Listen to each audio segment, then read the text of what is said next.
పడమటి సంధ్యారాగం సీరియల్ ఆద్య సీరియల్స్ లోకి ఎలా వచ్చిందో తెలుసా? జీ తెలుగు ఛానల్లో ప్రసారమయ్యే ఫ్యామిలీ ఎంటర్టైనర్ సీరియల్స్ లో పడమటి సంధ్యారాగం సీరియల్ ఒకటి.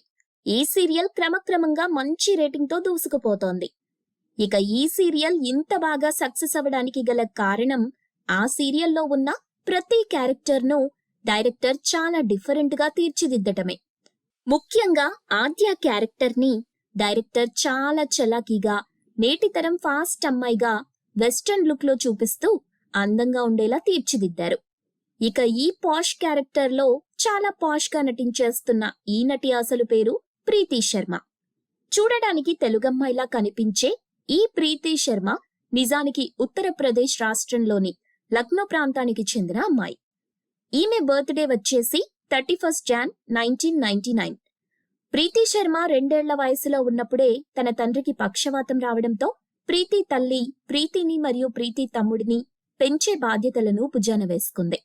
ఒకరోజు ప్రీతి వాళ్ల బాబాయ్ ముంబైలో వాళ్లుంటున్న ఇల్లును అక్రమంగా రాయించుకుని వాళ్లని ఇంటి నుండి బయటకి నెట్టేయటం జరిగింది. అప్పుడు ప్రీతి వాళ్ల అమ్మ కుటుంబంతో సహా అర్ధరాత్రి బస్టాండ్ వద్ద నిలబడి ఏడుస్తూ ఉండిపోయింది. ఈ ఇన్సిడెంట్ ఇప్పటికీ కూడా ప్రీతికి పదే పదే కలలోకి వచ్చి బాధిస్తూ ఉంటుందంట.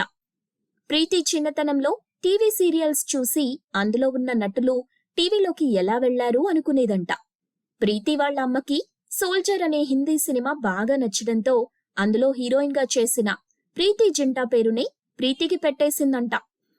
ప్రీతి 18 ఏళ్ల వయసులోనే అనేక తమిళ సీరియల్స్ లో చిన్న చిన్న రోల్స్ చేసేది. అప్పట్లో ఆమెకు రోజుకు 4,000 రూపాయలు ఇచ్చేవారంట.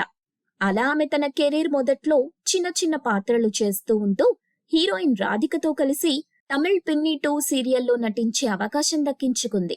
తరువాత జెమినీ టీవీలో ప్రసారమయ్యే కావ్యాంజలి సీరియల్లోనూ అంజలి పాత్ర పోషించే ఛాన్స్ కొట్టేసింది. ఈ తెలుగు సీరియల్లో అంజలి పాత్ర చాలా సాఫ్ట్ గా ఉంటుంది. దీంతో పడమటి సంధ్యారాగం సీరియల్లో ఆద్య అనే పాష్ క్యారెక్టర్ ను ప్రీతి వంటి సాఫ్ట్ క్యారెక్టర్ చేసే నటితో ట్రై చేయించాలన్న ఉద్దేశంతో డైరెక్టర్ ఒక ట్రయల్ వేసి సక్సెస్ అయ్యాడు. ఇలా ప్రీతికి ఆ ఆద్య క్యారెక్టర్ ద్వారా చాలా గుర్తింపు లభించింది. అంతేకాదు ఆద్యకి పేర్గా చేసిన సీను కూడా చాలా గుర్తింపు సొంతం చేసుకున్నాడు. ఇక ప్రీతికి సినిమాల్లో హీరోయిన్ గా నటించాలని కోరిక మిగిలిపోయిందంట. ఒకవేళ తనకు సినిమాల్లో 10 నిమిషాల నిడివి ఉన్న ముఖ్యమైన పాత్ర దొరికినా ఖచ్చితంగా నటిస్తానంటుంది. ఇక తనకు కాబోయేవాడు తన కెరీర్ ని సపోర్ట్ చేసేవాడయ్యుండాలని కోరుకుంటుంది. అటువంటి వాడు ఇంకా దొరకలేదంట. ఒకవేళ దొరికినా తన ఏజ్ 30 దాటితే కాని పెళ్లి చేసుకోనని ఖరాఖండిగా చెబుతోంది. మీరు ఇలాంటి సీరియల్ న్యూస్ మరిన్ని తెలుసుకోవడానికి ఇప్పుడే మా ఛానల్ ని లైక్ చేయండి, ఫాలో చేయండి, సబ్స్క్రైబ్ చేయండి.